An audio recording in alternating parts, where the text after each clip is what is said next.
Assalamualaikum warahmatullahi wabarakatuh.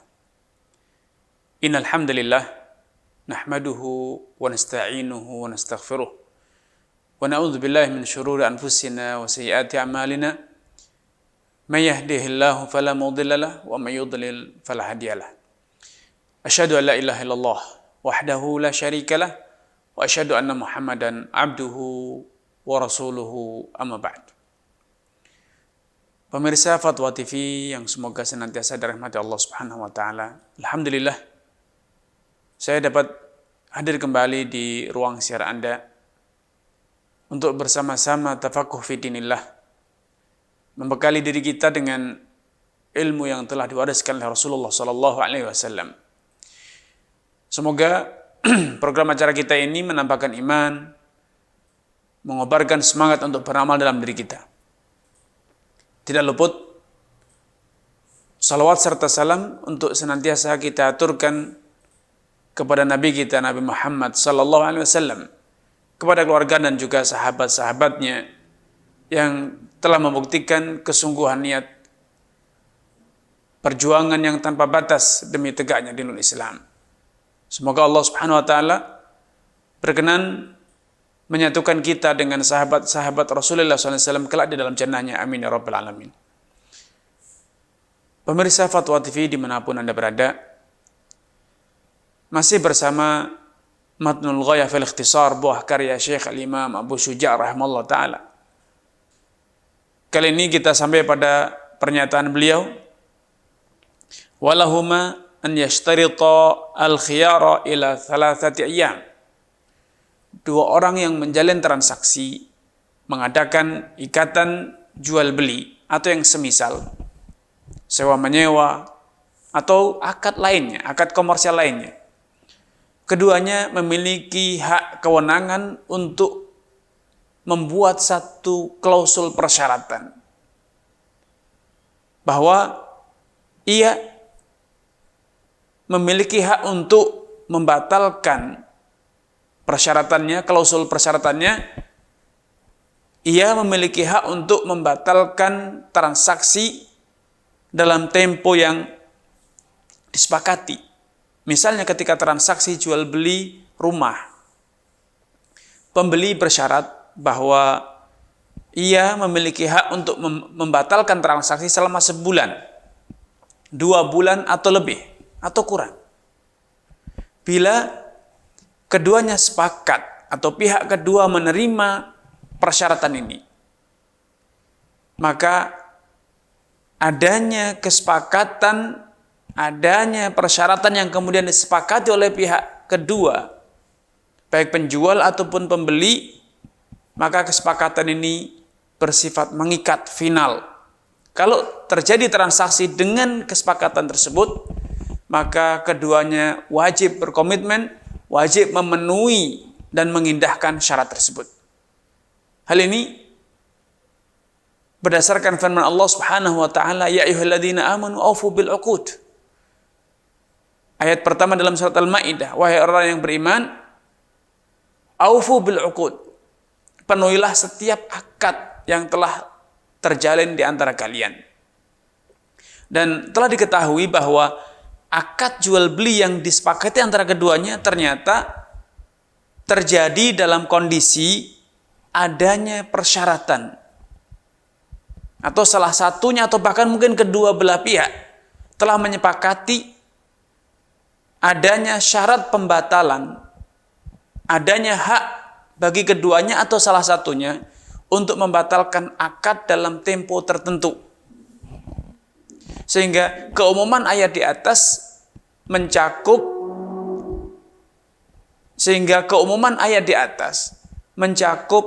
berbagai macam kondisi akad yang telah terjalin, termasuk akad yang padanya dipersyaratkan adanya khiyarus syart, hak untuk membatalkan transaksi dalam tempo tertentu walaupun keduanya telah berpisah dari majelis. Sehingga khiyar syarat ini tidak serta-merta menjadi putus hanya karena keduanya telah berpisah dari majelis. Berbeda dengan khiyar sebelumnya yang disebut dengan khiyar majlis. Hak untuk membatalkan akad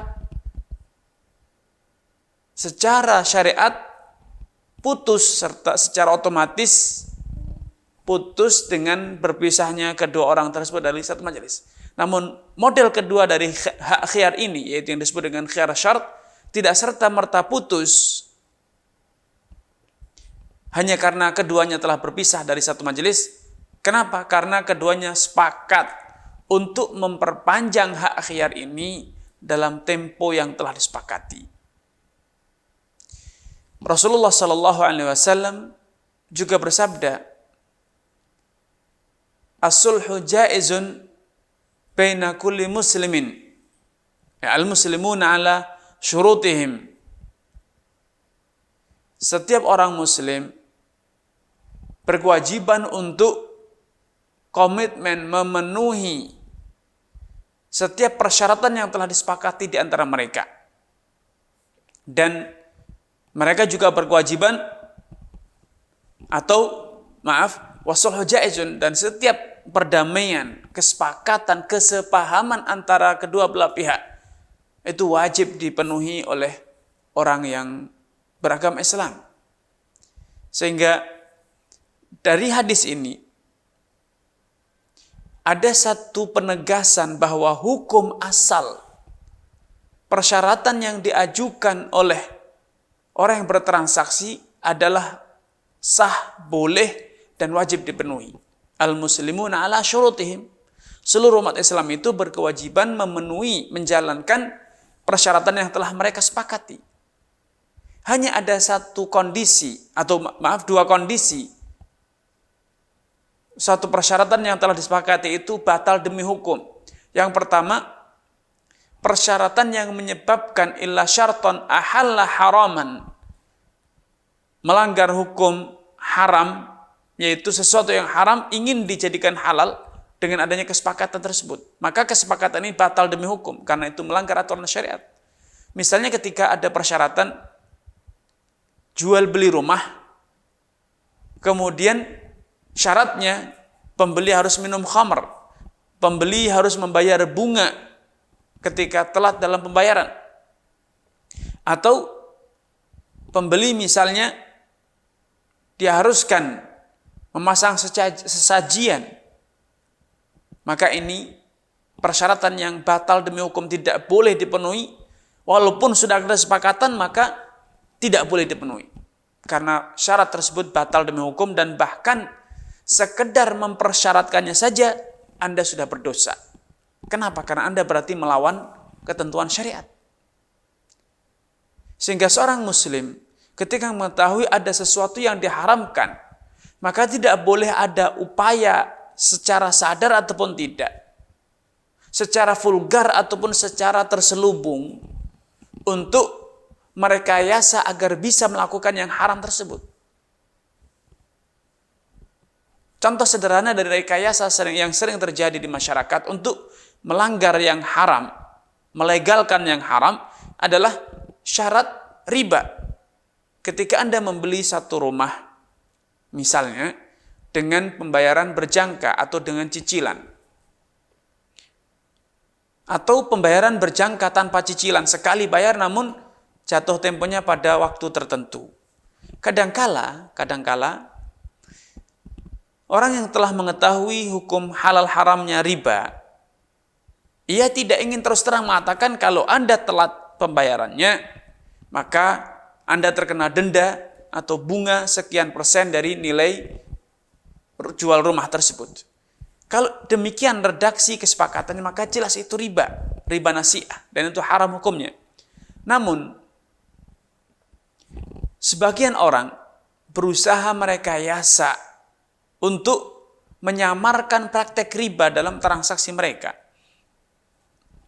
Sehingga klausul kesepakatan yang dicapai antara keduanya dikondisikan sedemikian rupa, misalnya kalau Anda telat mundur dari waktu yang telah disepakati, ketika jatuh tempo Anda belum bisa membayar, maka Anda dikenakan biaya administrasi. Biaya administrasinya 3%, 5%, 10% dari nilai transaksi. Ini adalah riba. Walaupun redaksinya dikatakan itu adalah biaya administrasi. Contoh lain, dalam praktek gadai menggadaikan barang. Ketika sudah tahu bahwa gadai itu adalah akad turunan, akad pelengkap dari akad sebelumnya, yaitu utang piutang. Dan para ulama telah menjelaskan adanya keuntungan pada praktek utang piutang itu adalah riba. Kullu qardin jara nafar fa riba. Setiap piutang yang mendatangkan keuntungan maka riba. Akhirnya sebagian orang membuat satu klausul, satu kesepakatan bahwa tidak ada bunga, namun pihak yang berhutang dan penggadai berkewajiban membayar biaya administrasi senilai 1% dari nominal piutang yang dia ambil, yang dia dapatkan. Ini persyaratan yang jelas-jelas arahnya yaitu rekayasa, kamuflase, pengkondisian praktek riba, penyamaran praktek riba. Sehingga adanya persyaratan yang semacam ini termasuk persyaratan yang batal demi hukum karena tendensinya jelas yaitu ingin melanggar sesuatu yang haram. Rekayasa hukum haram agar bisa halal, agar bisa dijalankan. Ini adalah sebuah kamuflase terselubung dan kamuflase terselubung semacam ini tidak ada gunanya, tidak akan menjadikan yang haram menjadi halal, tidak akan merubah yang haram menjadi halal, bahkan yang terjadi yang haram semakin berlipat ganda dosanya. Karena pada praktek kamuflase seperti ini ada budaya buruk yang dilakukan orang Yahudi, yaitu berusaha upaya sadar untuk menipu, mengelabui Allah. Yukhadi'unallaha wa huwa khadi'un. Mereka berusaha menipu Allah, bersandiwara di hadapan Allah, padahal Allah pasti akan membalas tipu daya mereka. Sehingga kembali pada tema kita, ketika suatu transaksi dijalin dengan adanya kesepakatan, ada klausul persyaratan untuk memperpanjang masa khiyar, hak pembatalan akad dalam tempo tertentu, maka hukum asalnya halal.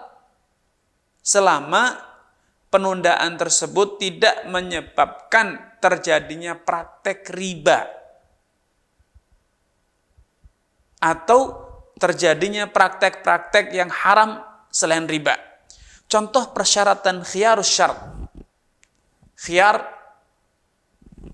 adanya hak khiyar syarat yang menyebabkan terjadinya praktek riba. Yaitu ketika Anda bertransaksi falas, jual beli mata uang. Ya.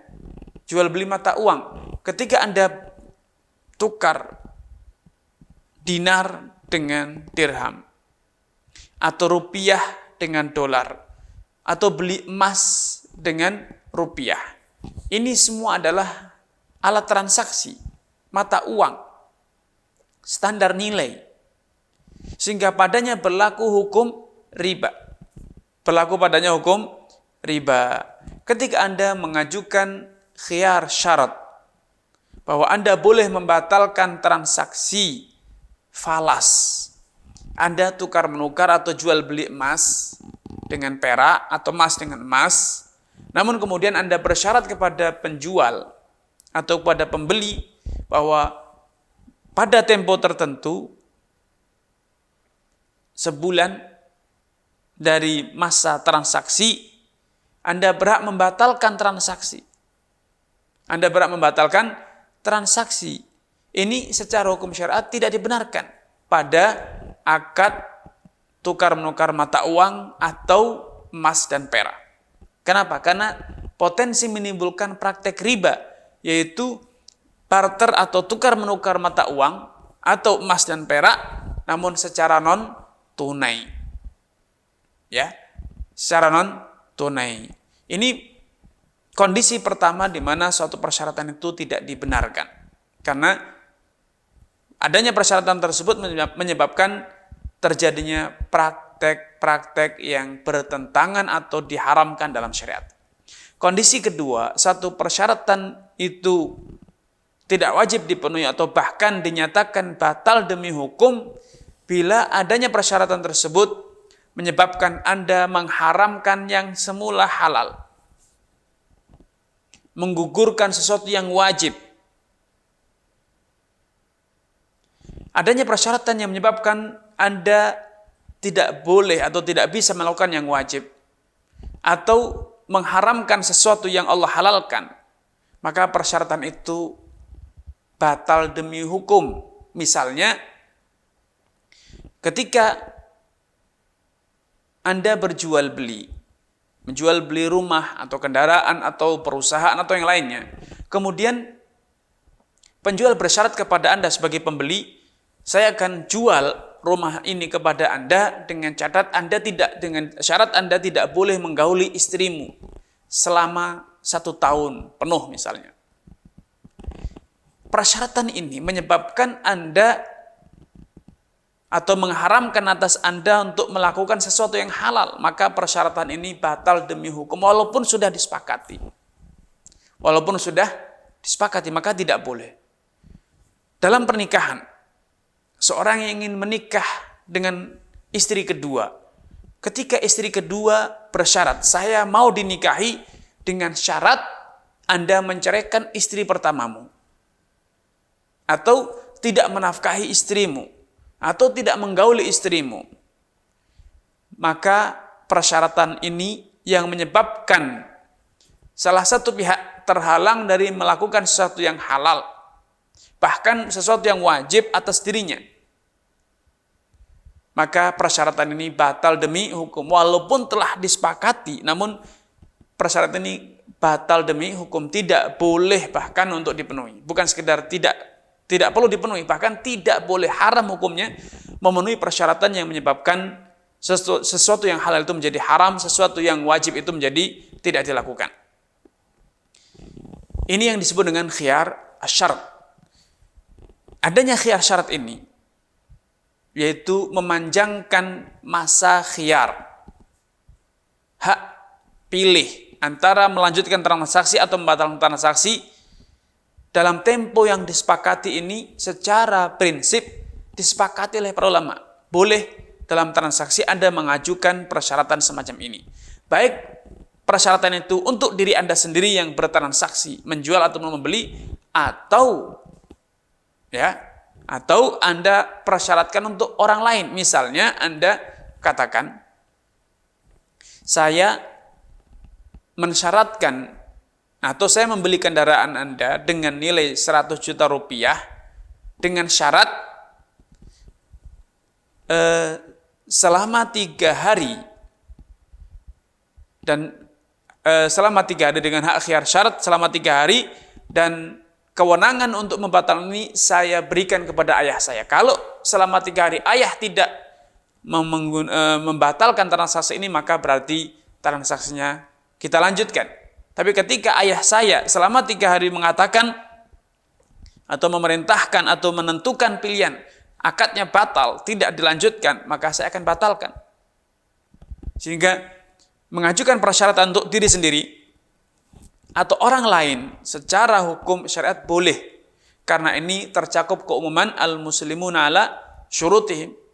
Seluruh kaum muslimin itu berkewajiban memenuhi persyaratan yang telah disepakati. Kemudian di antara hal yang perlu diluruskan atau dijelaskan lebih lanjut dalam masalah mempersyaratkan khiyarus syarat, mengajukan klausul adanya memperpanjang berlakunya khiyar sampai batas waktu tertentu. Secara prinsip dasar tadi dikatakan itu boleh dan wajib dipenuhi bila telah disepakati. Namun berapa lamakah maksimal seorang penjual atau seorang pembeli boleh mengajukan persyaratan? Sebagian ulama, dan ini yang diajarkan dalam mazhab Syafi'i, khiyar syarat tidak boleh lebih dari 3 hari. Khiyar syarat maksimal 3 hari, apapun barang yang diperdagangkan, barang yang diperjualbelikan. Maka maksimal penjual ataupun pembeli hanya bisa mensyaratkan khiyar syarat selama 3 hari. Selebihnya maka tidak sah. Tidak boleh Anda mensyaratkan lebih dari 3 hari. Hal ini, pendapat ini berdasarkan satu riwayat yang menjelaskan bahwa Habban ibnu Munkith atau Munkith ibnu Habban, terjadi perselisihan tentang nama sahabat ini. Beliau adalah dulu seorang saudagar, seorang pedagang. Namun suatu hari beliau mengalami luka di kepalanya sampai terbuka selaput otaknya. Sampai nampak selaput otaknya. Sehingga beliau mengalami gangguan mental. Menyebabkan lisannya cedal dan kemampuan berpikirnya menjadi turun, mengalami cacat, ya, gangguan mental. Namun demikian, karena beliau telah sekian lama bertahun-tahun berprofesi sebagai penjual dan pedagang, maka beliau tidak tahan diri untuk tidak berdagang. Namun karena kemampuan nalarnya berkurang, kemampuan berpikirnya menurun, beliau seringkali tertipu, beliau seringkali mengalami kerugian besar. Maka putranya datang kepada Nabi sallallahu alaihi wasallam mengadukan perihal ayahnya ini. Ingin agar Nabi sallallahu alaihi wasallam memberikan instruksi kepada Habban ibnu Munkith agar tidak lagi bertransaksi, tidak lagi berdagang. Namun ketika Habban ibnu Munkith dipanggil oleh Nabi sallallahu alaihi wasallam, beliau berkata, "Ya Rasulullah, inni la asbiru 'anil bai'." Ya Rasulullah, aku tidak bisa menahan diri dari berdagang. Karena dagang itu telah menyatu dengan diriku. Sehingga aku tidak bisa menahan diri. Tidak kuasa untuk tidak berdagang. Maka kemudian Nabi SAW tidak ingin memperuncing masalah ini. Beliau memberikan solusi yang menyelesaikan masalah dari akarnya. Beliau berkata kepada Habban bin Munkith, Idza baya'ta fakulla khilabah thumma laka fi kulli mabta'tahu al-khiyar ila thalathati ayyam, katanya. Wahai Habban, kalau memang kau tidak bisa meninggalkan perniagaan, maka setiap kali engkau bertransaksi, ajukan persyaratan kepada partnermu.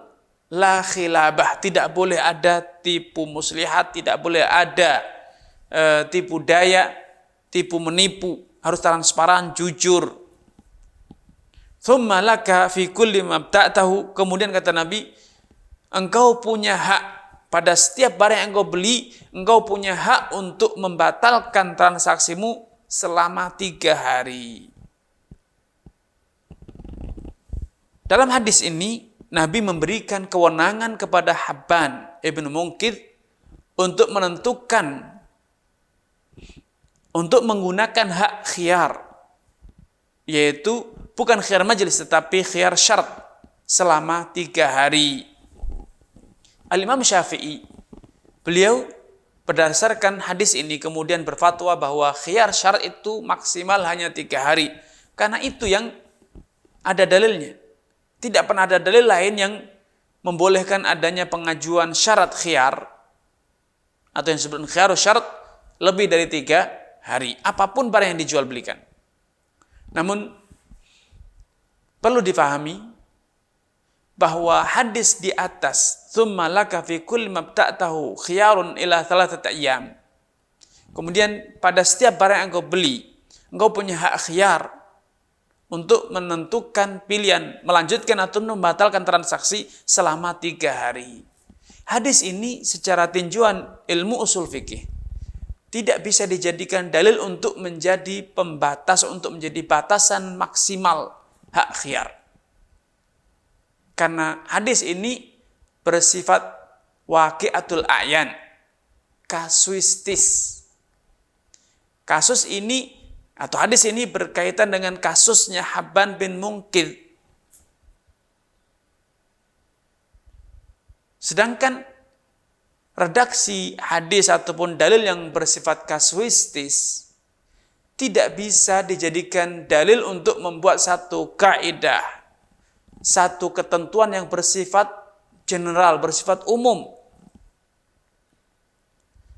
Sedangkan hadis yang membolehkan adanya persyaratan, al-muslimuna ala syurutihim, setiap muslim itu berkewajiban memenuhi persyaratan yang telah disepakati.